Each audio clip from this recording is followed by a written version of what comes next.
She is a comedian, author, and co-creator of the critically acclaimed sitcom Bob Hearts Abishola. Now, Gina Yashere is embarking on a multi-city solo tour titled The Woman King of Comedy, a perfect title, which chronicles her journey from being born in London to immigrant parents to addressing racism and her personal journey as a lesbian. Gina joins us now here in studio. It is so good to see you. Nice to see you, Phil. I'm just going to say your smile brights up a room, so I think that's good for a comic, right? Oh, yeah. To have a good smile.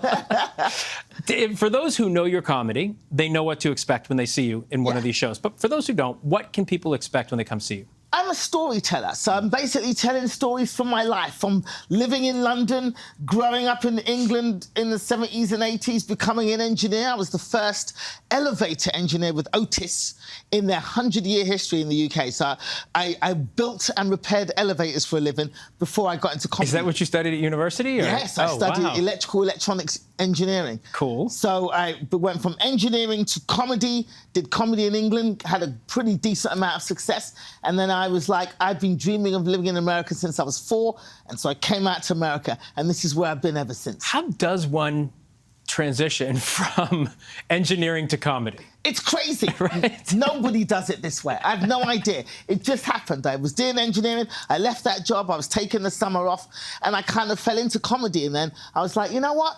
I'm going to stick with this for a bit and see how it goes. And I just ended up never going back to engineering. It's going swimmingly. Swimmingly. Part of what is going so swimmingly, you write and star in what we mentioned at the top of the segment, Bob Hearts Abishola, and the series has been incredibly well received. You just told me it's gotten picked up. Yes, season 5. Season 5. Why do you think it's resonating with viewers?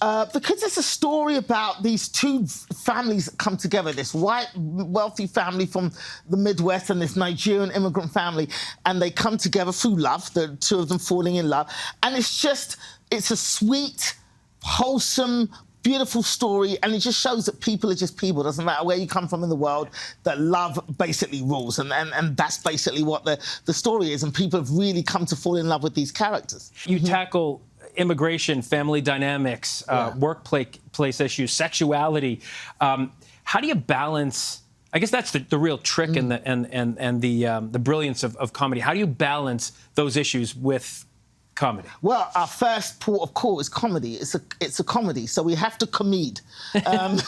So that's what we do. But obviously, we want to tell true stories that are true to human life and human nature, and we do put real stories in there, but we keep it humorous so people don't realise they're being educated because they're laughing. It's like sugarcoating a horrible tasting pill. In your memoir, you've recently released a memoir called Cack-Handed. You're left-handed. Yes. And I didn't know that. I have a brother who's left-handed, so we'll shout out to all the left-handers in the world. Yeah. You talk about your experiences growing up in England as a child, transplanted from Nigeria, in addition to being raised by a strict mom.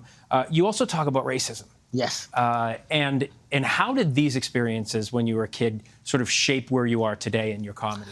Well, you know, it's pervasive throughout society, and it's bred into all of us, black, white, brown, all of us. There is a nugget of it in everybody, in that even as black people, we've been trained to feel less than all our lives.